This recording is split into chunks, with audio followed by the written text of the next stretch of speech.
Apie Antinį ir kitus.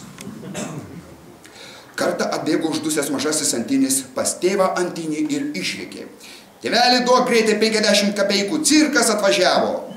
Susirūpinęs Antinis tėvas ilgai rausėsi po kišenės, bet 50 kapeikų nerado. Rublį davė ir sako: "Atneši vaikelį greitai gražos." Ir nubėgo mažasis Antinis į cirką. Tai buvo ne koks kiniškas cirkas, o tikras Maskovskį cirką su pačiu Kijo priešakyje. Nepatiko mažajam Antiniui nei liūtai, nei akrobatai, nei su dviračiais važinėjančios meškos, net rusiškai kvatojantys klounai jam didelio įspūdžio nepadarė. O štai Kijo juodoji dėžutė, kurioje daiktai tai pranykdavo, tai vėl atsirasdavo, visiškai užbūrė mažąjį Antinį. Keisčiausia šioje istorijoje tai, kad, pavyzdžiui, kiti žmonės, jeigu vaikystėje norėdavo būti šoferiais, tai tapdavo suvirintojais, o tie, kas norėdavo tapti kosmonautais, tapdavo alkoholikais, panašiai ten.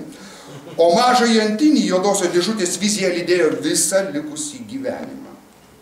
Ir kuo tik jis savo gyvenime nebuvo, ir skulptorium, ir rašytojum, bet slapčia vis galvoja apie ją, apie juodąją dėžutę. Ir vieną dieną jis ją sukūrė. Sukūrė ne šiaip savo dėželę, o visą juodą kambarį. Sukūrė ir pagalvojo, reikėtų kaip nors tą mano juodąjį kambarį išbandyti. Sukvietė Antinis, dabar jis jau tikras vyras Robertas, ką tik galėjo. Pasižiūrėti naujojo Antinio kūrinio sugužėjo dailininkai, rašytojai, aktoriai, muzikantai ir beveik visa miesto taryba su Kupčinsku priešaky. Pirmas į kambarį baimingai susikaupęs įėjo Kupčinskas. Taryba iš paskos įėjo ir neišėjo. Paprasčiausiai dingo tame juodame kambaryje. Pagalvojo, kad čia kažkoks šposas, į kambarį sulindo Miliūnas, Kniukštaitė, Onaitytė, Rūta Staliliūnaitė, Čarna, Vilčinskienė, kad būtų drąsiau įsikabino strogai į rankovę. Kažkaip tai neramu pasidarė šiapus to kambario likusiems. Visi galvojo, tai kągi ten taip veikia visą Kauno miesto tarybą su Kupčinsku, tais vargšais dailininkais, menininkais visais. Patackas tada pradėjo nervingai deklamuoti Brazdžionio Rudnosiuką. Prie jo taip lėtai žingsniuodami link juodojo kambario prisijungė ir Čepauskaitė su Navaku. Kambarys ir juos prarijo, kartu su visų Brazdžioniu ir Rudnosiuku. Bingelis ir Zubovas su Martinaitytė iš Nevilties užtrauk Lietuvą brangią. Aniems nervingai traukidamas savo Stradivarijaus stygas pritarė Čepinskis, o iš juodojo kambario tik taip tolimas, tikus aidas atsklido. Te žino Dievas. Suakmenėjo Antinis iš siaubo.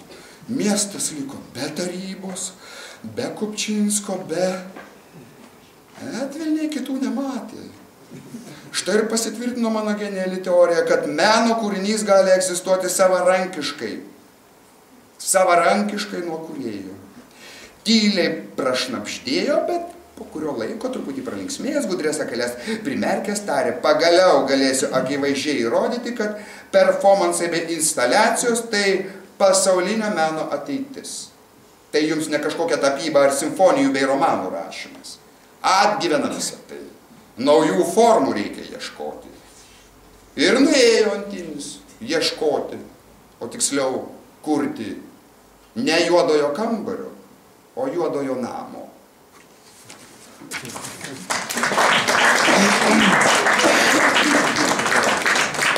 Kartą susitiko Kajokas Dostojevskį. Pasikalbėjo jie apie šį bei tą. Tarp kitko, Kajokas pasiguodė savo kūrybinėmis kančiomis ir problemomis susijusiomis su šiuolaikinės poezijos poreikiais šiuolaikinėje visuomenėje. "Неунывай, Донald Иванович, прокалбо Федорас Михайловичус. В наши времена на проблемы современного искусства надо смотреть вшире. Вот я, например, открыл в Санкт-Петербурге свой ресторан «Карл и Фридрих». И мои творческие проблемы уменьшились вдвое. Ты подумай на досуге об этом, Дональд Изодорович. Kaip gera kartais sutikti protingą žmogų, pagalvojo Kajokas. Ir tą pačią dieną užregistravo savivaldybėje individualią įmonę Kajokas ir Romanas.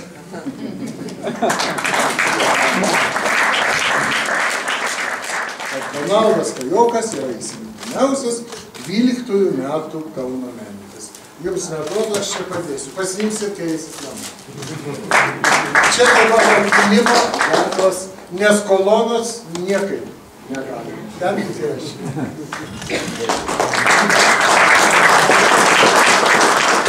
Čia kaip tam anekdotas pats Amo netekos pasipakęs. Iš tiesų, esu labai dėkingas už šitą vardą. Jisai, prisipažinsiu, kai Viktoras Vološinas paskambino, kad taip yra, tikrai nustebau. Nelabai tikėjausi, kad taip gali atsitikti, vis dėlto esu labiau turbūt poetas negu prozininkas, o už prozos knygą kažkaip tai šitas garbingas vardas. Bet paskui, kai išklausiau, ką Viktoras Vološinas toliau sakė, tai dėkoju labai kolegijai ir supratau, kokią išmintingą jie išeitį surado. Vis dėlto nes sakė, kad iš tiesų tenai, sakė, visi ar beveik visi verti, tai vis dėlto priėmė sprendimą, kad ta, kuris mažiausiai vertas, o už tą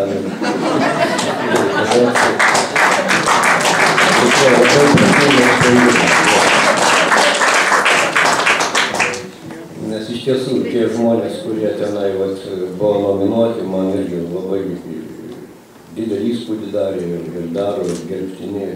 Aš net nesupratau, kodėl taip atsitiko, bet kadangi esu dabar ties toks laisvas žmogus, jeigu niekur netarnaujantis, lyg ir kaip laisvas menininkas, turbūt tai ir dabar visas laisvai. Ir pabaigoj pabandysiu vis dėlto pasakyti vieną eilėraštį. Tai tam tikras santykis su daugeliu reiškinių ir su tai, kaip dabar gyvenu. Ir 8 eilutės. Nedidelė mano tėvynė, nedidelis mano namukas, į antpirštį tilptų avytė, aš pats nedidukas. Ganauja, jis kabo lapus, pristikso mirkstančio saulė. Taip gerą pasaulį, kad net nesvarbus tas tavo pasaulis. Gerbimieji, mielosios ir gerbimieji, tikrai pirmiausia norėčiau visus pasveikinti su naujaisiais, nors ką tik po 3 karalių. Norėčiau palinkėti kuo kūrybiškiausių metų, prasmingiausių, turiningiausių, kokie buvo ir praėjusiai, kad mūsų aplenktų pasaulio pabaigos ir kad jos praeitų pro šalį, nesukeldamos kokių nors neigiamų emocijų ir tuo pačiu neigiamų pasekmių Kauno miestui. Tuo pačiu noriu pasveikinti įsimintiniausią Kauno menininką Donaldą Kajoką kartu su kolegomis. Ir kaip Marcelijus Prustas yra sakęs, kad skaitimas yra gydymas, o be to skaitimas yra tuo pačiu ir raktas, stebuklingas raktas į sielos gelmes, be šio rakto mes tenai ir nepapultume, ir nepatektume. Tai aš manau, kad ir Donaldo Kajoko kūryba yra panaši ir mums taip pat jau daugiau kaip keletą dešimtmečių padeda patekti ir į savo, ir į kitų sielų gelmes. Tai nuoširdžiausiai norėsiu pasveikinti gerbiamą rašytojas, kartu išleidus ir naują romaną, kuris brandintas keletą metų, tai Ežeras ir kiti lydintys asmenys. Na ir noriu visai tuo pačiu meno, kultūros Kauno visuomeniai, bendruomeniai palinkėti, kad šie metai būtų kuo iškilesni, kad mes rastume bendrą kalbą vieni su kitais, kad ir pakritikuotume, bet kad tuo pačiu ir ieškotume sprendimų. Kartais, aišku, čia ne kartą skambėjo miesto taryba, meras, tarybos nariai, ieškodami sprendimų, aišku, nuo kultūros nueina prie komunalinės kultūros ir dažnai supaprastintai žiūri, bet jūs supraskite, kad ir teatras prasideda nuo rūbinės ir pirmiausia mums norisi sukurti kuo įspūdingesnį vaizdą ir pačiame mieste, aišku, nepamirštant, neaplinkiant ir pačios kultūros. Man tik tai viena mintis tokia toptelėjo, kad žinau, ne vieną mūsų komunalinę įmonę dažnai paremia autorius jų leidybos procese. Galėtų, sakykime, kad ir, pavyzdžiui, Kauno švaros direktorius yra, galėtų kuo daugiau jų darbuotojų užsisakyti, pavyzdžiui, Nemuną. Ir aš manau, kad tikrai Kauno gatvės ir tvarka būtų dar geresnė, švaresnė ir tuo pačiu ir patys 500 ar 600 švaros darbuotojų, aišku, stengtųsi įdėti savo indėlį į miesto ne tik tai komunalinę kultūrą, bet ir tikrą menišką kultūrą. Taigi sveikinu dar kartą visus su naujaisiais metais ir leiskite kartu su vicemeru teikti padėką gerbiamam rašytojui. Leiskit perskaityti Kauno miesto mero potvarkį. Kauno miesto savivaldybės meras potvarkis dėl padėkos Donaldui Kajokui. 2013 sausio 4 diena, numeris 8 Kaunas.